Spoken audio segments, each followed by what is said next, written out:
여러분, 혹시 이 장면을 상상해 보셨나요?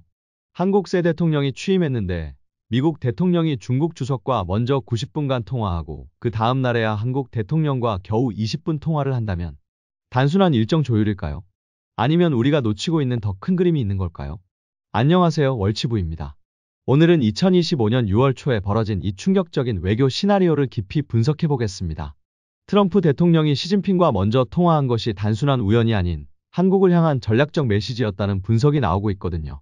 충격적인 통화 순서의 타임라인. 먼저 정확한 시간 순서를 보겠습니다. 6월 3일 이재명 대통령 취임. 보통이라면 48시간 이내에 한미 정상통화가 이뤄져야 하는데 6월 5일 트럼프 시진핑 통화 90분 진행. 무려 90분입니다. 6월 6일 그 다음 날에야 트럼프 이재명 통화 20분. 90분과 20분, 이 시간 차이도 의미심장하죠. 72시간 이상 지연된 한미 정상통화. 이건 단순한 시차 문제로 설명하기엔 너무 이상합니다. 트럼프 시진핑 90분 통화. 무슨 얘기를 했을까? 이들의 통화 내용을 보면 더욱 흥미롭습니다. 첫째, 무역 협상 재개를 논의했습니다. 제네바에서 합의한 90일 관세 유예를 바탕으로 본격적인 협상 테이블을 차리기로 했죠. 둘째, 히토류 수출 제한 문제를 다뤘습니다. 트럼프는 우려를 표명했지만 흥미롭게도 중국 발표문에는 이 내용이 빠져 있어요. 셋째, 유학생 비자 정책까지 언급했습니다. 최근 미국의 대중 강경책과는 상반된 유화적 제스처죠. 그런데 여기서 중요한 건 트럼프가 시진핑과 대화하면서도 동시에 강력한 압박을 가하고 있다는 점입니다. 트럼프의 이중 전략 대화와 압박의 절묘한 조화. 트럼프는 시진핑과 통화하는 한편으로 이런 압박책들을 병행하고 있어요. 소프트웨어와 항공기 엔진 수출을 제한하고 중국 유학생과 관료 자녀들의 비자를 취소하고 있습니다. 중국 언론인들의 입국도 금지했죠. 더 충격적인 건 하버드 등 미국 명문대 내 중국 자금에 대한 전면 조사를 시작했다는 거예요. 심지어 시진핑의 딸 시밍저의 신상까지 공개하며 압박하고 있습니다. 이런 이중 전략이 바로 트럼프식 협상술인 거죠. 한 손으론 악수하면서 다른 손으론 압박하는. 시진핑 권력 불안설의 진실. 그런데 여기서 또 다른 관심사는 시진핑의 상황입니다. 최근 들어 권력 불안설이 계속 제기되고 있거든요. 정치국 회의에 불참하고 15일간 외부 일정을 모두 중단한 일이 있었습니다.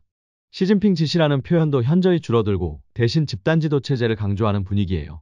중국 내부에서는 권력 이양설부터 건강 이상설까지 다양한 루머가 돌고 있는 상황입니다. 한국이 받은 충격적 메시지. 자, 그럼 이 모든 상황에서 한국은 어떤 메시지를 받은 걸까요? 트럼프가 시진핑과 먼저 통화한 것은 한국을 향한 명확한 신호로 해석됩니다. 중국도 무릎 꿇었다. 너희도 미국을 우선시하라. 는 메시지 말이죠. 트럼프는 보수적 동맹국을 선호합니다. 이재명 대통령의 과거 사드 반대 입장, 대중 유화적 발언들이 트럼프에게는 불신의 요소로 작용하고 있는 거예요. 한국이 직면한 외교적 위험. 현재 한국의 위치를 분석해보면 정말 위험한 상황입니다. 이른바 중립적 회색지대에 놓여 있어요. 만약 한미 신뢰가 약화된다면 어떤 일들이 벌어질까요? 인도, 태평양 전략과 쿼드에서 한국이 제외될 수 있습니다. 주한미군 감축과 방위비 분담금 압박도 예상되죠. 더 심각한 건 반도체, 배터리, AI 등 핵심 공급망에서 한국이 배제될 가능성입니다. 군사 기술과 정보 공유도 축소될 테고요. 심지어 미국판 한한령 형태의 기술, 경제 보복까지 가능한 상황입니다. 미국 안보 전문가들이 하는 말이 있어요. 정보를 공유할 이유가 없다면 동맹이 아니다. 이재명 정부의 선택. 이재명 정부는 지금 중대한 갈림길에 서 있습니다. 외교의 줄타기를 잘못하면 돌이킬 수 없는 신뢰 손실을 초래할 수 있어요. 명확한 대미 입장 정립이 무엇보다 중요한 시점입니다. 실용 외교 전략과 신속한 행보가 필요하죠. 외교는 눈치 보기가 아닌 선제적 줄 세우기. 여러분, 트럼프가 시진핑과 먼저 통화한 것은 단순한 외교 의례가 아닙니다. 한국을 향한 전략적 메시지예요. 우선순위에서 밀릴 수도 있다는 현실적 경고가 담겨 있는 거죠. 외교는 눈치 보기가 아닙니다. 선제적 줄 세우기예요. 이재명 정부의 선택이 한국의 미래를 좌우할 것입니다. 한 줄로 정리하면 트럼프의 통화 순서는 한국 새 정부를 향한 경고로 한미동맹과 외교 전략의 재정비가 시급하다는 메시지를 전하고 있습니다. 여러분은 이 상황을 어떻게 보시나요? 댓글로 의견을 남겨주시고 이런 국제정세 분석이 도움이 되셨다면 구독과 좋아요 부탁드려요. 감사합니다. 월치부였어요.